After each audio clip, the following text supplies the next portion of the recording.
You're live. You think you're live. You hope you're live. Okay. So,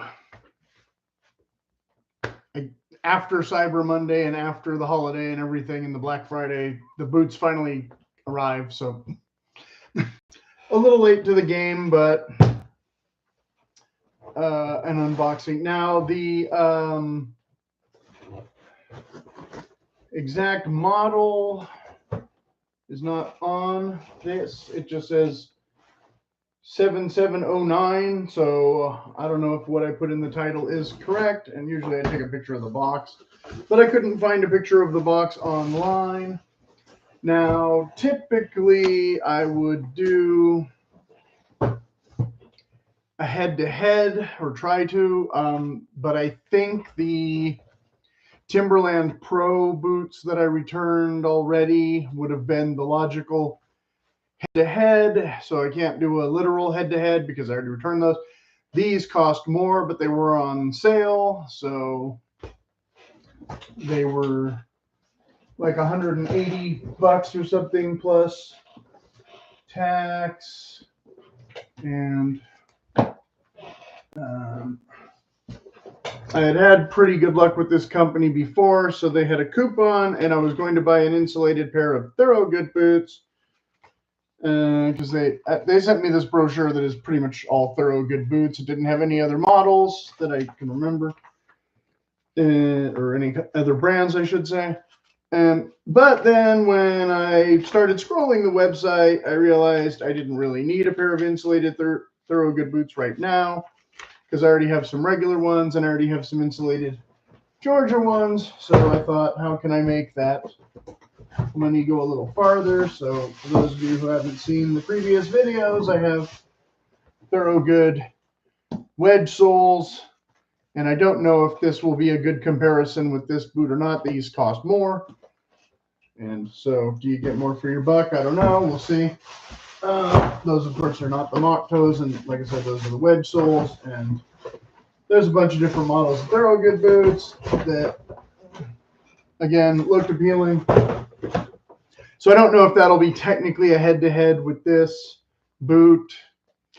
They're in a similar price range, but they're not the exact same price or whatever. Then, of course, I have the Carolina boots that I've been wearing, which also call themselves, or do call themselves, logger boots.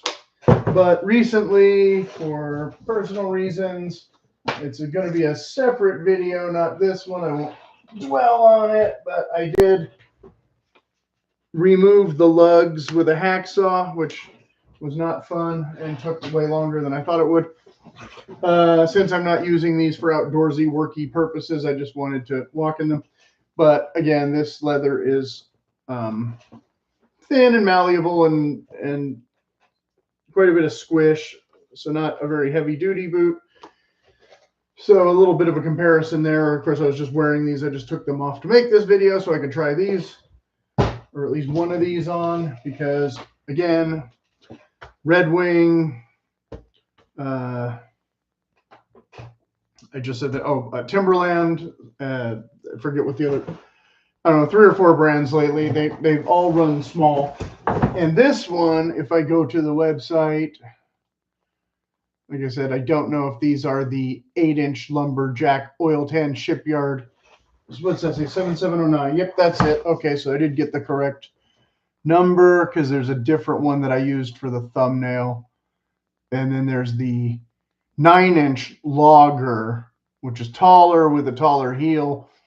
And that one costs a bit more, $279 on their website. But like I said, since I had already gotten, oh, come on. Where am I? Since I had already gotten this and didn't care for it without the arch support, I wanted to shorten this up a bit, and so I did. So I didn't buy another pair of boots with another heel stack like some of the other ones I had. But here in their, what is it, FAQ? Sizing, we recommend taking 1/2 size down from your standard athletic shoe size for all of our styles. If you typically wear American-made boots or shoes, take the same size as your current brand that fits well. So that's actually telling me two different things. So once again, I ordered my size, and we'll see if they're actually my size, right? Or if I'm just sending them back. But they give me a nice big box lid, so I can definitely stick my foot in one of them and hopefully see how it goes. Okay, so there's no real great way for me to do this, but there's no real big surprises here. There's a bit of tissue paper and a couple boots. And so, okay, oops, I don't want to smash the box before I put my foot in the boot.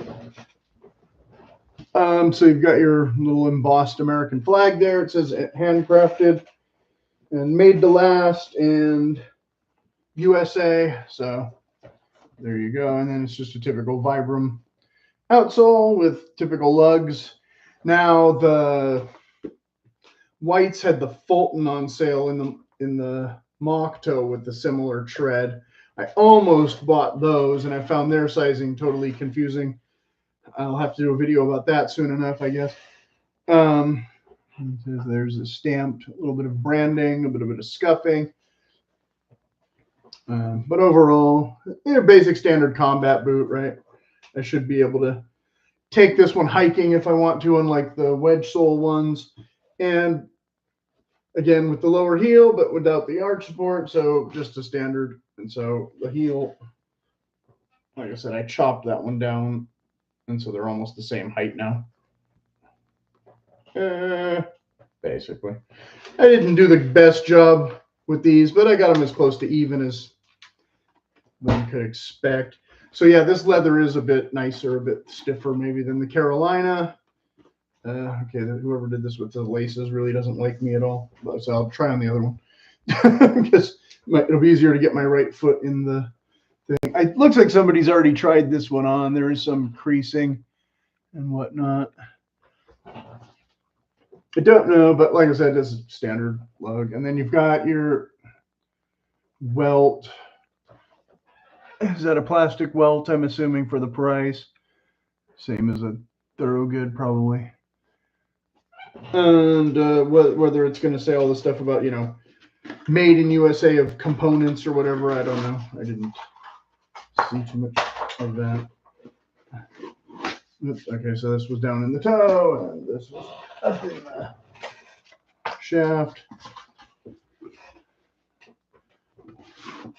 Okay, it feels like there's just a removable insole, so probably about the same as the Thorogood. I'm not sure. This isn't leather underneath here. This is something squishy too. Something squishy underneath and suede interior, whatever you want to call it, rough out, however you want to call it. I can try and get the light to give us less shadow, but then I'm off camera. Okay, well, you can't see down there, but there's nothing to see, and the branding is not on the insole at all. So, okay, there's that. I've never tried this brand before. Don't know anything about them.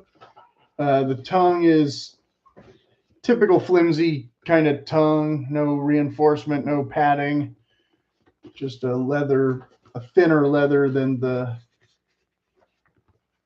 main leather a bit.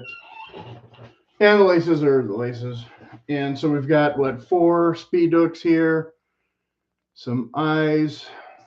Standard. Again, kind of your standard combat boot, I guess, if you want to call it that. Where, again, typically I would prefer to have more eyelets here, and everybody else hates me for saying that. But it does have a rolled, padded, well, not too padded, but rolled collar, and the tongue is gusseted to about the 4th eye. You can see that right now. There we go. Have to hold it upside down and backwards, but you can see it. So really, you could put a kiltie to protect this stitch and that gusset, but the sharpness of these things is going to chew up this tongue. So you'd want to get a tall tongue protector if possible, instead of just a shorter one, maybe, because down here you're not going to have that issue. Whereas up here, you will. Okay, whoever did these laces is really just gonna piss me off. This is the exact pain in the butt kind of thing. I hate doing unboxings for reasons like this because I want to show off the fucking boots, not screw around with boxes and laces. But apparently people who watch these videos like unboxing videos for some reason. I don't really think they're that much of a benefit, but here we are.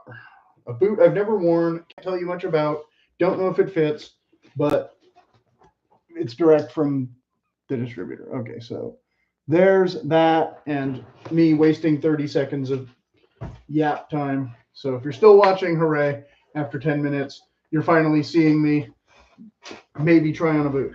I was going to switch to the other boot, but since I ended the lace on this one, let's get it over with and see if size 7 is an actual size 7. Okay.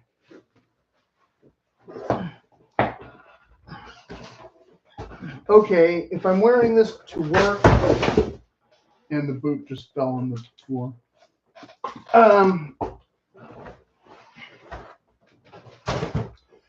Well, I can't say they don't fit, but the curve is in the wrong area. So they've got me in that position where I'm going to return them and save my money because I'm sick and tired of having to second guess boot sizes. So once again, boot number, 5 or 6 now in a row?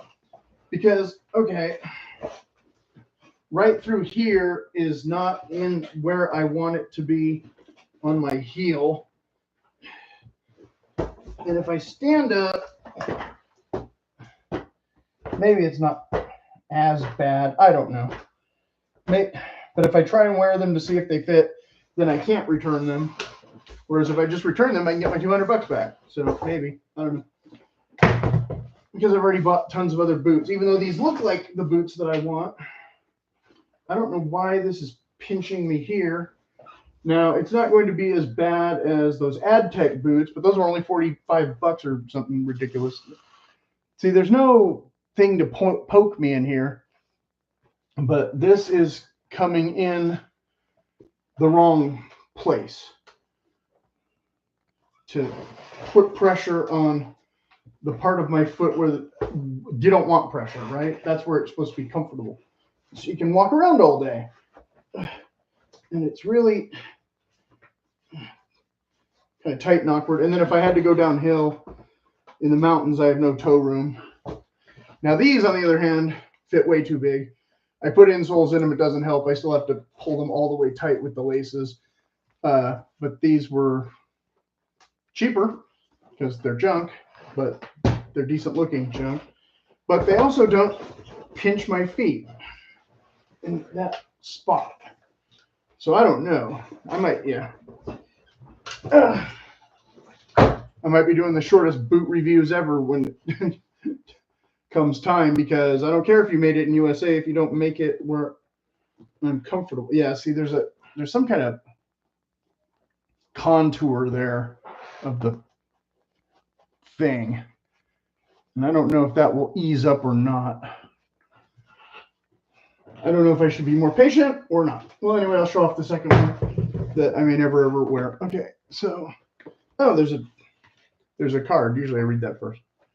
But it's short. Features: full grain American tanned leather, comfort insole with removable insert, tempered steel shank, American made outsole. And it says the same thing on both sides of that card. And then this card has just says same thing on both sides. Handcrafted. Okay, well, handcraft them all you want, but I don't like this heel at all so far. And again, that's not something I expect to really give with wear, because that's not going to be leather, I don't think. And how much it's going to squish in. I mean, I can push it out with my hand. Anyway, well, maybe if your foot is slightly different shape than mine, you won't care about that. This one, like I said, a bit scuffed up. They're both a bit scuffed up. Somebody, like I said, tried them on before I got them. I'm sure. And there's some kind of, I can't tell if there's very much toe cap in there or if that's just the leather being kind of rigid because they're new. I think there's a toe cap of some kind. Not a very big one. I didn't order any steel toe or anything. Okay, well, I don't know what else to say other than they look nice. And like I said, maybe they'll suit you. Will they suit me? I don't know. Again, they got the honey outsole, so, and a cushiony thing. So how much leather is in here, I don't know. There's a midsole. Again, I don't know if this welt. I'm assuming that's plastic. But yeah, I mean, if I had to wear them and I only had $200, I mean, maybe. But I do have other boots, so we'll see. What else do we need to know? I mean, they're definitely not as thin and whatever as Thoro good ones. So again, if I'm comparing these to those, if for whatever reason, you know, this tumbled leather is not as stiff, which ordinarily I would say I don't like, but I bought them on purpose for that reason because I don't need everything to be a heavy duty mega boot. But I haven't noticed any, you know, torture or whatever wearing them. And these I thought were a bit too small. They are. Yeah, if I had to go hiking in these or whatever, I'd be miserable. But if I'm just walking around, they do pinch my toes, but they don't pinch my heel. And so with time, hopefully these toes would ease out and be less constraining. Because again, when I wore the mock toes, I haven't worn these yet, but when I wore the mock toes, they looked narrow and I was worried, but I wore them around, they fit just fine, and they were the same size as these. Again, not a hiking boot where I would need more toe room, but a little more toe room would be nice. So I might try a wider width or something next time. This, on the other hand, like I said, where it's uncomfortable is not necessarily something I think is going to improve. So we'll see if I change my mind or whatever, if I do a wear result video later down the road, because again, that's not a super high price, but again, the Timberland Pro were $40 less than these or something before tax or whatever. So if I just wanted to save money, I could have just done an exchange for those in the larger size instead of gambling on these for the more money. But of course, these are closer in some ways to the boot that I typically want or whatever. So yeah, I don't know. We're a little bit on the fence. Of curiosity if I should walk around in them and see how it goes, just for the sake of boot channel, as if I have, you know, tons of money to throw away. But overall, not bad looking or anything. It just, I don't like putting my foot in something and feeling where it's going to be, you know, potentially a big issue sooner than later, especially because then I can't even do, I don't know, stuff that people recommend, like, oh, get a boot stretcher or this, or it's like, yeah, but it's not in a place where it needs stretching. Whereas the Thoro goods, yeah, the toe's a little short and the toe's a little narrow. I can't fix the short, but the narrow, the stretching would, you know, do something about that to a degree. I don't know if they're made by the exact same people, probably. Don't know. So I don't know who measures these things and who figures out what the sizings should be and all that. But I'm glad I didn't go down half a size from my regular shoe size, because again, they're right at exact fit in terms of, you know, toe room and yada, yada, yada. Again, if I wanted extra of that, going wide would expand here and here, but it would also expand back here, which better or worse, don't know, because then the heel counter would be hitting me in a different area, but I might be having a tougher time lacing them up. And you saw I didn't even try to lace them up. But I assume, by the way they fit, that lacing them up won't be as, like, you know, as these, where I have to really, you know, pull them all the way. And I've pretty much already decided these are, you know, I'm mostly using these for casual use and not outdoorsy stuff, because now I have other outdoorsy stuff boots anyway. So what I was going to do with them a year ago is, you know, not what I'm doing with them now. So that's kind of, I don't know, disappointing. We'll see how it goes, what I come up with in the next couple days. If there are any questions, please go ahead and leave them in the comments if they're valid and legitimate, real questions about actual stuff, not just whatever goes through your random minds out there that you think would interest me and absolutely does not. Ha ha ha.